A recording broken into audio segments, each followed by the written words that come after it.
What is going on, Dolphins? It's your boy Dillon, and it looks like we already have some updates to the most recent video I just posted, in which we talked about some of the protocols that they're doing, including the jersey swap banning that they did.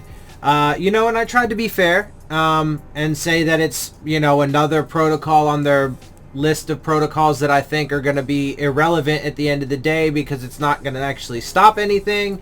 But it was another protocol that they put out there that at the end of the day I personally think is whatever, right? Like, okay, you don't get to swap jerseys, it's for safety reasons, all right, but it's kind of probably not really going to do anything either, so what's the point, right? Like, I get both sides of that one. But apparently, the players have some things to say about that, and they don't quite like it. So, as per, this is a CBS report, CBS Sports, players react to NFL banning jersey swaps after games. This has to be a joke. That's the headline. As we inch closer to the start of training camp, the NFL has begun to release more details on how they will conduct the 2020 season in a safe manner due to the ongoing COVID-19 pandemic, or how they think they'll do it safely. On Thursday, NFL Network's Tom Pelissero reported that all 32 teams received updated game day protocols, which included a prohibition on any players exchanging jerseys, as well as a ban on any post-game interactions of any kind within 6 feet of each other. So that means there's no rushing out on the fucking field after a win. You can't, huddle up in the middle of the field like you normally do. You can't, dap and hug up, the players on the opposite side. None of that. None of that. But, I mean, none of that even really makes sense, though, anyway, because they're going to be it's not like you can have the players on the field be 6 feet apart. You can't have your linemen 6 feet apart from each other, right? Like, none of that makes any fucking sense. So, I mean, it kind of negates, right? Like, I get, okay, you minimize chances by having everybody not come together at the end of the games and do all that. But they're all playing together anyway, right? So if they're going to come into contact with each other on the field, then when they go back to their respective sidelines, they'll spread it to the other people on their teams and the coaches, etc. So, I mean, that's why, to me, all these protocols are just kind of bullshit, because there's something else that negates it, or multiple things that will end up negating that. Anyway. This development appeared to have struck a nerve with players, however, as many responded with dissenting opinions on Twitter. New Houston Texans wide receiver Randall Cobb tweeted, "This has to be a joke," accompanied with a GIF featuring a confused Russell Westbrook. Los Angeles Chargers offensive guard Trey Turner also was put off by Pelissero's report, and he says, "They're just making stuff up now. Let's address the real issues. Time's ticking." I mean, yeah, honestly, I totally agree with that. I mean, because it frankly is just something that they probably were like, oh, this is some superficial thing that we can do that makes it seem like we're actually trying to do things safely. But the fact that we're putting this on all together and allowing it to happen is the real issue, because there are no protocols that are going to be adequate enough, blah, blah, blah, whatever. It's just PR bullshit and whatever. The swapping of jerseys has become a tradition in the NFL, just like gathering midfield for a post-game prayer. The players use this time to catch up with old friends, college teammates, and just other stars who are looking to swap jerseys with other players. San Francisco 49ers cornerback Richard Sherman, who serves as a vice president on the NFLPA, also tweeted out a statement that indicated the NFL was being hypocritical in their thinking. "This is a perfect example of NFL thinking in a nutshell," Sherman wrote. "Players can go engage in a full contact game and do it safely. However, it is deemed unsafe for them to exchange jerseys after said game." Like I said, and that was a super concise way of saying it, right? It doesn't make any sense. You're going to expect them to, literally, I mean, offensive and defensive linemen, they're going to be breathing in each other's faces. Some of them might have, face guards and stuff like that, but it's not going to stop it, right? Like 100%.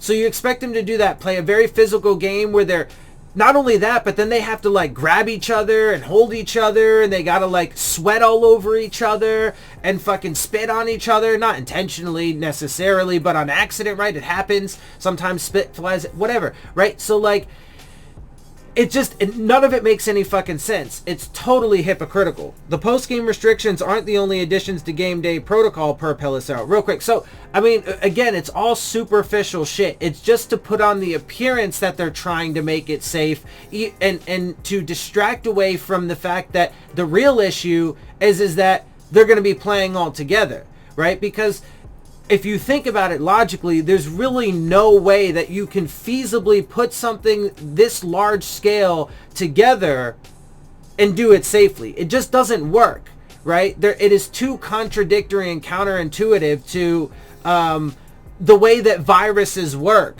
and so on and so forth. So like, none of it makes any fucking sense. Wednesday's memo reportedly also prohibited any on-field fan seating during games, as well as any media access to player locker rooms, and dictated that both teams must travel to their stadium via bus as opposed to personal vehicles.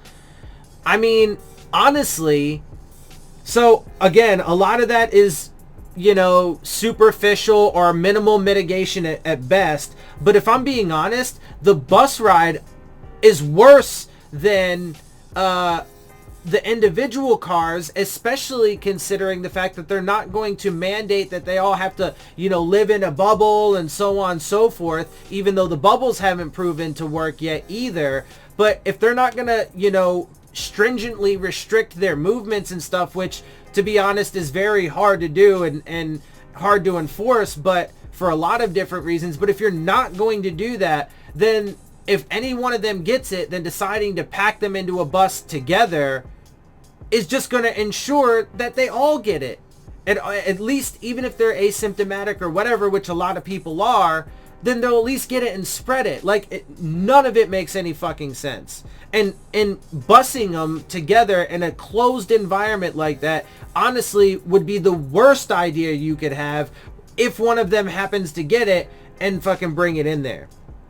NFL Network's Ian Rappaport also reports that everyone besides players and coaches on team sidelines will be required to wear a mask throughout the 2020 season.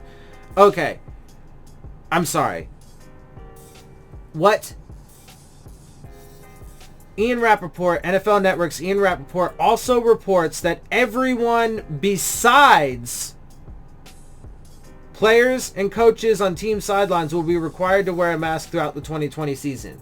So their mask wearing guidelines were already pretty terrible and counterintuitive to how all this kind of stuff works, right? Viruses and spread and stopping the spread, etc. The protocols necessary to stop it, because they were saying that, okay, well, you guys got to wear masks, but not when you're doing sports activities. Okay, so when they're working out, when they're fucking on the field, like spitting in each other's faces and sweating on each other, no mask. Which, to some degree, I actually agree with, because I don't think, in a lot of ways, it's, conducive to that environment. However, that just then proves why you shouldn't do it to begin with, right? So, but if that's the case, then they're going to say, okay, well then the players and the coaches and stuff on the sidelines don't have to wear masks throughout the entire season. Okay, so then what if, let's say you happen to have one team that's doing really well and they've managed to maintain things and not have outbreaks, but then you have another team that has had some cases, and then maybe it gets to a guy where they haven't caught it yet and he happens to be on the field that day, and then he spreads it to the other team. I mean, like, it's just, this shit is absurd. Anyway, we're almost done. The NFL and NFL Players Association remain in talks regarding the 2020 season, but it's clear players aren't exactly thrilled with some of the early developments concerning safety protocols. I would say the fact that they are not thrilled, as he put it, is a bit of an understatement. But I mean, this is, it's a circus. It's a shit show. It's just some, but this is, at the end of the day, and people hate the fact that I talk, in conjunction with politics so much, but as much as people hate it, you can't avoid it because it's part of everything that we do. And, you know, unfortunately, this is how our systems are designed. This is the intent of capitalism. Capitalism is not designed to care about the average person or minorities or the poor or any of that. The only thing capitalism, or really almost every single economic structure we've seen throughout human history, is designed to only give a shit about the rich and the wealthy and the powerful. Okay? And fuck everybody else. Not even, okay, we're going to coexist. It's literally only coexisting to the point of usefulness. They only care about us as long as we're useful. And then they're happy to just discard us. Or even, since there are so many of us, they're happy to just discard us anyway at this point because there's always replacements. Everybody's replaceable. I mean, it's absurd, it's gross, and it's disgusting. And look, man, I mean, again, I've been saying it the whole time. And with each one of these new protocols that comes out, okay, you can give them the most minimal amount of credit by putting them on the list of protocols that they're putting in place.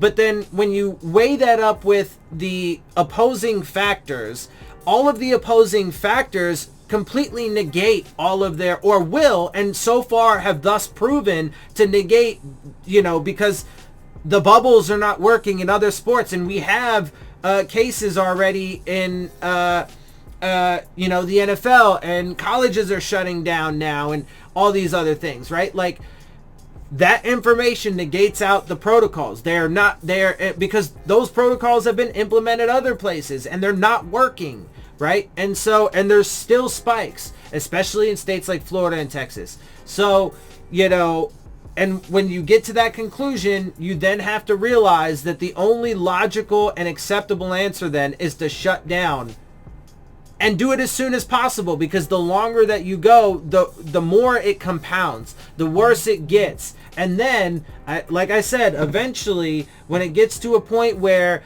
you know, there are breakouts and then people die as a direct result of, like, you know, having gone to one of these games, or, you know, it's spreading throughout locker rooms and entire organizations, and like coaches dying or whatever, simply because they insist on having training camp and bringing these guys together or playing games, etc., etc. Then it takes, you know, a whole new level at that point. But look, man, people like me are trying to prevent that by putting the shit, you know, like this out there. And real quick, I just want to make one fast mention about how I watched a portion of one of Dudley Do-Wrong's recent videos, and it was about him talking about how, you know, it's not the fact, essentially what he said, I'm paraphrasing here, but it's his video on the 35% player salary being held in escrow. First of all, that was only the most recent and, you know, starting to get lengthy list of ways in which they are fucking the players. You know, dropping the roster sizes, just cutting guys out completely, to asking them to take fucking pay cuts and sign waivers, all those things, right? But he said in his video, and I'm paraphrasing here, that it's not the fact that they are risking these guys' lives to begin with. It's not the COVID-19 pandemic that is raging and destroying our country and killing over 130,000 Americans officially, as we know of right now. It's not that. It's the fact that, and look, I mean, I understand, again, he does have a point in the fact that, you know, it's the money. Everything usually comes down to money, but he says it's going to be the money and the fact that they are holding these guys in escrow, or their money in escrow, that the players are then going to strike and say we're not going to play, and that's why the season is ultimately at risk and not because of the COVID-19 pandemic. First of all, that's not accurate, because remove that. Well, it might be true that players start striking because of that. If you remove that, the COVID-19 pandemic will still do it. So, and it was the COVID-19 pandemic that brought this up to begin with, right? Because if it wasn't because of the pandemic and all of these, myriad of ways that the NFL will lose revenue, they wouldn't be trying to steal it from the players, etc., right? Because if the season was going on as normal, there would be no reason for them to hold 35% of their salaries in escrow to cover losses, which they wouldn't be experiencing under regular circumstances. So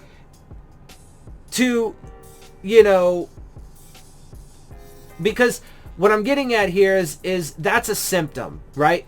It's focusing on a symptom of the real issue, the root problem, instead of the problem itself, and saying that it's this symptom as to why everything could be fucked. That's ridiculous. That's absolutely fucking ridiculous. It's this pandemic, and then what happened is because of the pandemic, and we are seeing this at large in our world and our country, the pandemic is exposing to the nth degree how just abhorrently disgusting and inherently so disgusting capitalism is, okay?